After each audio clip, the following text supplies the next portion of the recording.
And now we're beginning Hasbar 4:2 in Brachot Daf Yud Gimel Amud Bet. We're towards the bottom of the page, and now we're going to deal with this. We're still trying to figure out Rabbi Meir's opinion in the Mishnah. The Mishnah leaves out after the word Meshiv.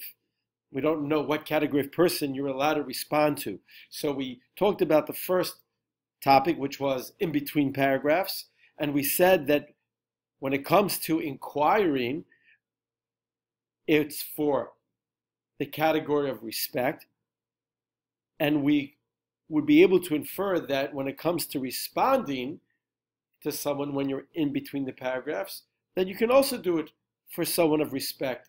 So therefore, we made this inference and said it must be that when it comes to Meshiv, to responding, it means a category less than Kavod, which would be Meshiv l'chol Adam. So now the Gemara says, well, let's see if this kind of reasoning works well in the second part of the Mishnah, talking about be'emtza, when you're in the middle of a paragraph. Now remember, when you're in the middle of a paragraph, that's a little more stricter, right? Because you're in the middle of saying something. When it's bein haprakim, between the paragraphs, you're in between ideas, you're in between a theme. But when you're in the midst of the theme, you're in the middle of the prayer, well, to interrupt that it's okay to interrupt, it requires a much stringent, a higher level of a person to stop what you're doing when you're talking to God in the middle of a sentence, in the middle of a paragraph, as opposed to you finished a paragraph. Okay, or in between a paragraph.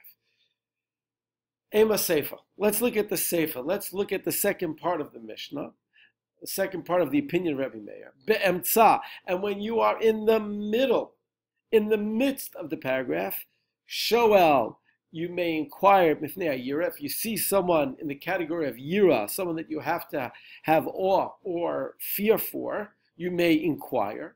Umeshiv, and you may respond. But again, we don't know what category. It just says Umeshiv, and you may respond. Meshiv machmas mai. To whom may we respond? Ilema, do we want to say mifnei hayira, that just like Shoel, we're allowed to inquire when it comes to Yira. So certainly when it comes to Meshiv, we also may respond to Yira. Hashta mishal sha'il. I can already deduce that from Shoel. So why do the Mishnah have to even say Meshiv? I can already figure that on my own, that if I'm already allowed to inquire about someone's welfare, then I'm certainly allowed to respond when it comes to Yira. Haduri mi boye. It doesn't need to tell me about Meshiv. I could deduce it from Shoel. What I know about Shoel already, I can already deduce that or apply that to the category of Meshiv. Ella mifnei hakavod. It must mean that when the Mishnah says Meshiv, it must be talking about a category of someone we have to respect. Which again, when it comes to responding, it's less of a distraction, and therefore it only has to be a person in the category of kavod. It doesn't have to be so strict like Yira. So the Gemara says, wait, if you're going to take that approach, that Rabbi Meir holds, that when it comes to Shoel, it's Yira, but when it comes to responding be'emtza, it's kavod. Hainu de Rabbi Yehuda. That's the same opinion as Rabbi Yehuda when it's be'emtza. The Tzanan, as we learned in the Mishnah, Rabbi Yehuda Omer, be'emtza, when you're in the middle of a paragraph, shoel b'fnei ha'yira, you may inquire to the category of a person of yira, umeshiv b'fnei ha'kavod, and you may respond to the category of someone of kavod. Let's just finish up. Ubaprakim shoel b'fnei ha'kavod, and when you're in between paragraphs, you may inquire when it comes to a category of a person of kavod, umeshiv shoel b'chol adam, and you may respond to any ordinary person. Again, Baprakim. But here's the point. Here's what you want to focus on.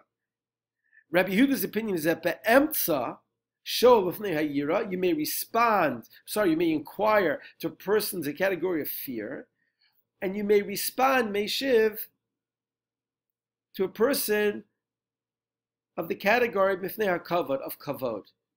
Well, that's what the Gemara just said, that's what Rabbi Meir's opinion was, right? That if meshiv, if it's already Yira, it doesn't need to teach me Yira. So Meshiv must mean Mifnei HaKavod. But if that's the case, then Rabbi Yehuda wouldn't argue with Rabbi Meir. Since Rabbi Yehuda is mentioned in the Mishnah, it means that he's arguing, he doesn't agree with Rabbi Meir's opinion when it comes to Be'emtza. So now we have to go back and say, well, what is going on? When Rabbi Meir says, Meshiv, blank, what is the Mishnah talking about? To who can it respond?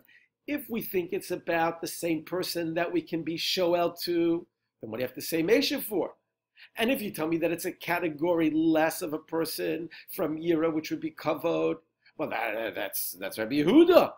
So that Rabbi Yehuda wouldn't be mentioned in the Mishnah if there was no dispute between him and Rabbi Meir.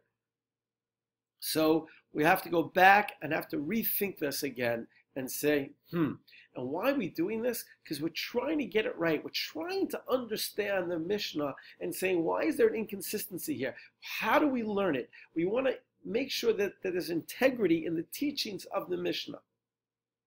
Now, when I say one thing, I want you to remind yourself. You have to know the opinions very well. Otherwise, it does become confusing. So go back to the chart of the opinions of Rabbi Meir and Rabbi Yehuda when it comes to the Mishnah about between paragraphs and in the middle of paragraphs.